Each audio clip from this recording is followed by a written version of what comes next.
Hi, ഈ വർഷം ഇംഗ്ലീഷിൽ സേ എക്സാം എഴുതുന്നില്ലാത്ത ഒരാളാണ് നിങ്ങളുണ്ടെങ്കിൽ ഈ വീഡിയോ ഇപ്പൊ തന്നെ സ്കിപ്പ് ചെയ്യാം. You may leave. അല്ലാത്തവരാണെന്നുണ്ടെങ്കിൽ you may sit down, we need to talk. Okay, അപ്പൊ ഇവിടെ ഞാനല്ല സംസാരിച്ചു തുടങ്ങുന്നത്. It's the numbers.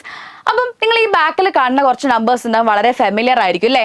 ഈ വർഷം നമുക്ക് +2 എക്സാം എഴുതിയിട്ടുള്ളത് 3,72,223 പേരാണ്. അതിൻ്റെ അകത്ത് വളരെ ഫേമസ് ആയിട്ടുള്ള ഈ ഒരു നമ്പർ അല്ലേ, 2,09,398 പേരെന്താണ് പാസ്സായി, EHS ആയി. ബാക്കിയുള്ളവർ എവിടെ പോയി? ബാക്കിയുള്ളവർ NHS ആണ്. അവർക്ക് ഇപ്രാവശ്യം ആ ഒരു കടമ്പ ചാടി കടക്കാൻ വേണ്ടി കഴിഞ്ഞിട്ടില്ല. എത്ര പേരുണ്ടെന്ന് അറിയോ? 1,63,025 പേര്. സോ ഈ വർഷത്തെ സേ എക്സാം എഴുതുന്ന ഒരാളാണ് നിങ്ങൾ എന്നുണ്ടെങ്കിൽ ഈ പറയുന്ന നമ്പേഴ്സിൽ ഒരാൾ ആരാണ്? നിങ്ങളാണെന്നുള്ള കാര്യം മനസ്സിലാക്കിക്കൊണ്ട് ഇനിയും ഇതിന്റെ സീരിയസ്നെസ് മനസ്സിലായിട്ടില്ല എന്നുണ്ടെങ്കിൽ ഞാൻ ഒരു കാര്യം കൂടെ കാണിച്ചു തരാം. നിങ്ങളിപ്പോൾ ഈ ഒരു ഗ്രാഫ് കാണുമ്പോൾ എന്തുകൊണ്ടാണ് ഇനി ഞാൻ ഈ കാര്യം പറയുന്നതല്ലേ? ഈ ഒരു ഗ്രാഫ് കാണുന്ന സമയത്ത് ഏറ്റവും ടോപ്പിലുള്ളത് ഇംഗ്ലീഷ് ആണ്. പിന്നെ economics, maths, chemistry, business studies, physics, accountancy, political science അങ്ങനെ താഴേക്ക് പോകുന്നു. പക്ഷേ ഈ ഗ്രാഫിൽ ഏറ്റവും മേലെ നിൽക്കുന്ന ആരാണ്? ഇംഗ്ലീഷ് ആണ്. വിച്ച് മീൻസ് ദാറ്റ് ഈ വർഷം ഏറ്റവും കൂടുതൽ കുട്ടികൾ ഫെയിൽ ആയിട്ടുള്ളത് ഏതിനാണ്? ഇംഗ്ലീഷ് എന്ന് പറഞ്ഞ സബ്ജക്റ്റിനാണ്. അപ്പം ഈ ഇംഗ്ലീഷ് എന്ന് പറഞ്ഞ സബ്ജക്റ്റ് പഠിക്കാൻ അത്രയും ബുദ്ധിമുട്ടാണോ? ആണ്. നമ്മൾ എക്സാമിന് തലേന്ന് വേണോ വേണ്ടേന്ന് വിചാരിച്ചിരുന്ന് പഠിക്കുന്ന സമയത്ത് ബുദ്ധിമുട്ടുള്ളൊരു സബ്ജക്റ്റ് തന്നെയാണ് കേട്ടോ. അപ്പം ഇതാണ് പാസ്സാവാൻ എന്താപ്പം ഞാൻ ചെയ്യുക, അല്ലെങ്കിൽ ഈ വർഷം പാസ്സാവേണ്ടതുണ്ടോ, ഇനി അടുത്ത വർഷം എഴുതിയാൽ പോരെ എന്നൊക്കെ ചിന്തിക്കുന്നവരോടാണ് ഞാൻ ഇനി ഒരു കാര്യം പറയുന്നത് കേട്ടോ. നിങ്ങളിപ്പോൾ ഈ പ്രാവശ്യത്തെ സേ എക്സാം എങ്ങനെയെങ്കിലും കഷ്ടപ്പെട്ട് പഠിച്ച് പാസ്സായി എന്ന് വിചാരിക്കുക. നിങ്ങൾക്ക് +2 നിങ്ങളുടെ കയ്യിലുണ്ട്. ഇനി ഈ സേ എക്സാമും നിങ്ങൾ പാസ്സായില്ല എന്ന് വിചാരിക്കുക, നിങ്ങൾ കമ്പാർട്ട്മെന്റൽ സ്റ്റുഡൻ്റ് ആവും. പിന്നെ നിങ്ങൾ എന്താ ചെയ്യേണ്ട വരിക എന്നറിയോ? അടുത്ത മാർച്ചിൽ ഇനിയുള്ള +2കാരുണ്ടല്ലോ, അവരുടെ കൂടെ നിങ്ങൾ +1ഉം +2ഉം നിങ്ങൾ എഴുതേണ്ടതായിട്ട് വരും. +1ഉം +2ഉം എഴുതേണ്ടതായിട്ട് വരും. എന്നിട്ട് അതിലും പാസ്സായില്ലെങ്കിൽ പിന്നെ +2 സേ എക്സാം പിന്നെയും എഴുതേണ്ട വരും. അപ്പൊ ഇതിങ്ങനെ ഒരു എന്താ പറയാ, വന്താ സുട്ട റിപ്പീറ്റ് എന്നുള്ള പോലെ റിപ്പീറ്റ് ചെയ്ത് ഒരു ലൂപ്പിന്റെ അകത്തായിപ്പോ. അപ്പൊ ഈ ലൂപ്പ് ബ്രേക്ക് ചെയ്യാനുള്ള നിങ്ങളുടെ ഒരു ലാസ്റ്റ് അവസരം എന്ന് പറഞ്ഞു കഴിഞ്ഞാൽ ഈ വരുന്ന സേ എക്സാം ആണെന്നുള്ള പൂർണ്ണ ബോധ്യം നിങ്ങൾ കയ്യിൽ വെക്കുക. ഇല്ലെങ്കിൽ ഇതിങ്ങനെ നീണ്ടു പോകും. ഓക്കെ, അപ്പം ഈ ഒരു മാസം നിങ്ങൾ കഷ്ടപ്പെട്ടാൻ റെഡി ആയിരിക്കണം. എങ്ങനെയെങ്കിലും ഒന്ന് നമുക്ക് ഈ ഒരു എക്സാം പാസ്സാക്കി എടുക്കണം എന്നുള്ളത് നിങ്ങൾ മനസ്സിലാക്കുക കേട്ടോ. ഇനി ഇംഗ്ലീഷിന്റെ കാര്യം പറയാം. ഇംഗ്ലീഷിന്റെ കാര്യം വരുമ്പം നമുക്ക് നമ്മുടെ ടെക്സ്റ്റ് ബുക്കിൽ നോക്കുമ്പം 5 യൂണിറ്റ്സിലായിട്ട് 16 ചാപ്റ്റേഴ്സ് ആണ് പഠിക്കാനുള്ളത്. മിസ്, ഈ 16 ചാപ്റ്റേഴ്സ് ഒരു മാസം കൊണ്ട് പഠിക്കാൻ പറ്റുമോ? പറ്റും. ഇനിയും നിങ്ങളുടെ കയ്യിൽ ടൈം ഉണ്ട് കേട്ടോ, പറ്റും. എനിക്കൊന്ന് നമ്മുടെ ജൂൺ 30-ാം തീയതിയാണ് ഇംഗ്ലീഷിന്റെ എക്സാം വരുന്നത്. ഓക്കെ, അപ്പൊ അതിൻ്റെ ഉള്ളിലേക്ക് സിസ്റ്റമാറ്റിക് ആയിട്ട് പഠിക്കാൻ നിങ്ങൾ റെഡി ആണെന്നുണ്ടെങ്കിൽ ബാക്കിയുള്ള കാര്യങ്ങൾ സെറ്റാക്കി തരാൻ നമ്മൾ ഇവിടെ ഉണ്ടെന്നുള്ളതാണ് ഞാൻ ആദ്യം പറയട്ടെ. ഇനിതാ ഇത്രയും 16 ചാപ്റ്റേഴ്സിൻ്റെ അകത്ത് ഏകദേശം ഇത്രത്തോളം ഡിസ്കോഴ്സസ് നമുക്ക് വരുന്നുണ്ട്. ഈ ഡിസ്കോഴ്സ് എല്ലാം ഇല്ല. പക്ഷേ ഈ ഡിസ്കോഴ്സ് എല്ലാം നമ്മൾ അറിഞ്ഞിരിക്കണം. ഇതിന്റെ ഫോമാറ്റ് അറിഞ്ഞിരിക്കണം. ഇത് എങ്ങനെയാണ് എഴുതേണ്ടതെന്നുള്ള അറിഞ്ഞിരിക്കണം. അതേപോലെ തന്നെ നമ്മൾ അറിഞ്ഞിരിക്കേണ്ട വേറൊരു കാര്യമാണല്ലേ, ഓരോ ചാപ്റ്ററിന്റെ സമ്മറി. ഇപ്പൊ ചിലർ ചോദിക്കേണ്ട സമ്മറി മാത്രം പഠിച്ചാൽ മതിയോ? പോരാ. സമ്മറി മാത്രം അറിഞ്ഞാൽ പോരാ. അതിലെ ക്യാരക്ടേഴ്സ് എന്താണ്, പിന്നെ അതിനകത്ത് എന്തൊക്കെ നടക്കുന്നുണ്ടെന്നുള്ളത് അറിയണം. അതിന്റെ തീം നമ്മൾ അറിയണം. ആൻഡ് ഈ സമ്മറിനെ ഇങ്ങനെയുള്ളൊരു എന്താ പറയുക, നമ്മുടെ ഡിസ്കോഴ്സിലേക്ക് മാറ്റി എഴുതാനുള്ളൊരു സ്കില്ലും നമുക്ക് അവിടെ കിട്ടണം. പിന്നെ അതേപോലെ തന്നെ ഏകദേശം ഒരു 10ഓളം എന്ത് വരുന്നുണ്ട്, ഗ്രാമർ ടോപ്പിക്സ് നമുക്ക് വരുന്നുണ്ട്. 10ഓളം എന്താണ് ഗ്രാമർ ടോപ്പിക്സ് നിങ്ങൾക്ക് വരുന്നുണ്ട്. ഇതും നമ്മളൊന്ന് ക്ലിയർ ആക്കി വെക്കണം.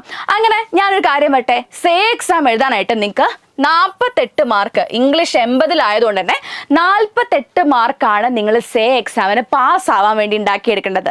ഇനി ഈ 48 മാർക്ക് എങ്ങനെ ഉണ്ടാക്കാം? ഞാൻ ഓൾറെഡി പറഞ്ഞല്ലോ, എല്ലാ ചാപ്റ്റേഴ്സിന്റെയും സമ്മറി അല്ലെങ്കിൽ എക്സാം പോയിന്റ്സ് വളരെ ക്ലിയർ ആയിട്ട് നിങ്ങൾ മനസ്സിലാക്കി വെക്കാം. എന്നാൽ നമുക്ക് കുറച്ച് സ്കോപ്പായി. ഇനി നെക്സ്റ്റ് ഏറ്റവും നല്ലൊരു വഴി എന്ന് പറഞ്ഞു കഴിഞ്ഞാൽ നമ്മൾ PYQs പഠിക്കുക. അതായത് പ്രീവിയസ് ഇയർ ക്വസ്റ്റ്യൻ പേപ്പേഴ്സ് എടുത്തു വെച്ച് പഠിക്കുക എന്നുള്ളതാണ്.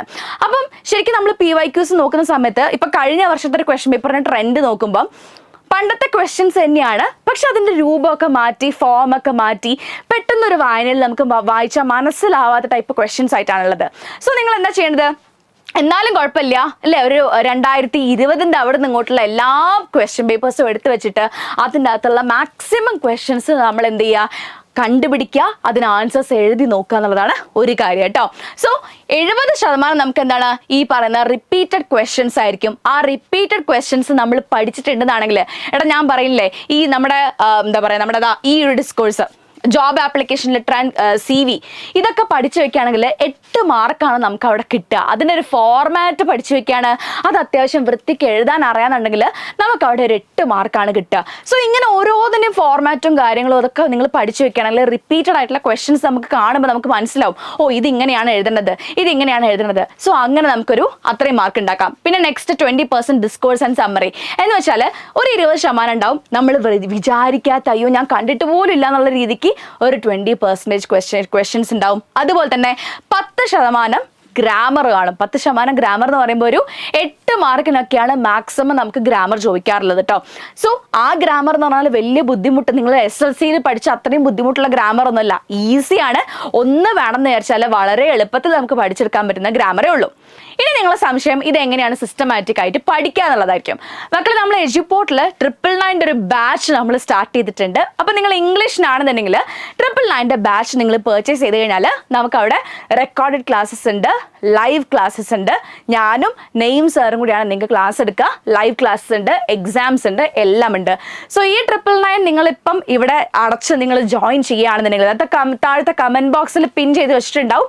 ബാച്ചിൽ ജോയിൻ ചെയ്യാനുള്ള ഡയറക്റ്റ് ലിങ്കാണ്. നിങ്ങൾ വേറെ ആരെങ്കിലും വിളിച്ച് ചോദിച്ചോ ഒന്നും ചെയ്യേണ്ട ആവശ്യമില്ല. താഴത്തെ ആ ലിങ്കിൽ നിങ്ങൾ ക്ലിക്ക് ചെയ്തിട്ട് ജസ്റ്റ് നമ്മൾ ക്ലിക്ക് ചെയ്യുക, താഴേക്ക് മേലുള്ള ഡീറ്റെയിൽസ് ഒക്കെ വായിച്ച് ജോയിൻ ഹിയർ കൊടുക്കുക. ജോയിൻ കൊടുത്തു കഴിഞ്ഞാൽ നമ്മുടെ ഫോൺ നമ്പറും പേരും നമ്മളവിടെ ടൈപ്പ് ചെയ്ത് കൊടുക്കണം, അത് ടൈപ്പ് ചെയ്ത് കൊടുക്കുക. പിന്നെ സേ +2 ഇംപ്രൂവ്മെൻറ്റ് അത് കൊടുക്കുക, നമ്മുടെ സബ്ജക്റ്റ് കൊടുക്കുക, ക്ലിക്ക് പർച്ചേസ് കൊടുക്കുക. എന്നിട്ട് നമ്മുടെ ബാക്കിയുള്ള പേയ്മെൻറ്റ്സ് റേസർ പേ ആണ് വരിക.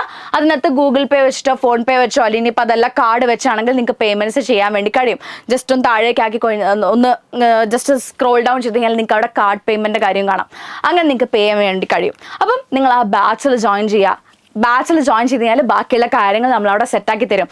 അപ്പം ഇതാണ് എനിക്ക് പറയാനുള്ളത്. നമ്മൾ ഇംഗ്ലീഷ് ഇപ്രാവശ്യം സേ മാത്രമല്ല ഇമ്പ്രൂവ്മെൻറ്റുകാരോടും കൂടിയാണ് പറയാനുള്ളത് കേട്ടോ. സേക്കാരോടാണ് കൂടുതൽ പറയാനുള്ളത്. കാരണം ഇമ്പ്രൂവ്മെൻറ്റ് എന്ന് പറയുമ്പോൾ മിക്കവാറും എല്ലാവർക്കും എങ്ങനെയാണെന്ന് വെച്ചാൽ ഗ്രേഡ് കൂട്ടാൻ, അതായത് നമുക്കിപ്പം ഇംഗ്ലീഷിന് A ഗ്രേഡ് ഉണ്ടാവും, അതൊന്ന് A+ ആക്കുക എന്നുള്ളതാണ്.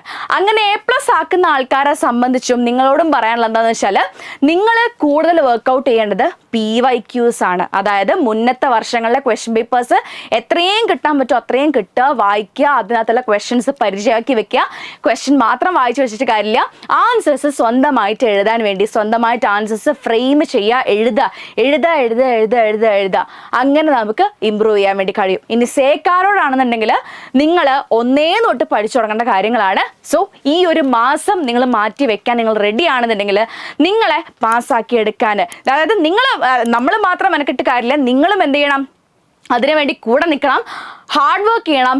ഈ ഒരു വർഷം അല്ലേ, സേ എന്ന് പറഞ്ഞാൽ എന്താണ്, സേവ് ഇയർ ആണ്. നമ്മളുടെ ലൈഫിലെ ഏറ്റവും വിലപ്പെട്ട ഒരു വർഷമാണിത്. സോ ഇത് ഞാൻ വെറുതെ കളയില്ല എന്നുള്ള ഡിറ്റർമിനേഷനോടുകൂടി പഠിക്കാനാണെന്നുണ്ടെങ്കിൽ ഞങ്ങളുണ്ട് കൂടെ. സോ താഴെ കമന്റ് ബോക്സിൽ പിൻ ചെയ്ത് വെച്ചിട്ടുണ്ട് ലിങ്ക് കേട്ടോ. അപ്പോൾ നമുക്ക് എന്ത് ചെയ്യാം, ബാച്ചിൽ കാണാം. All the best, by.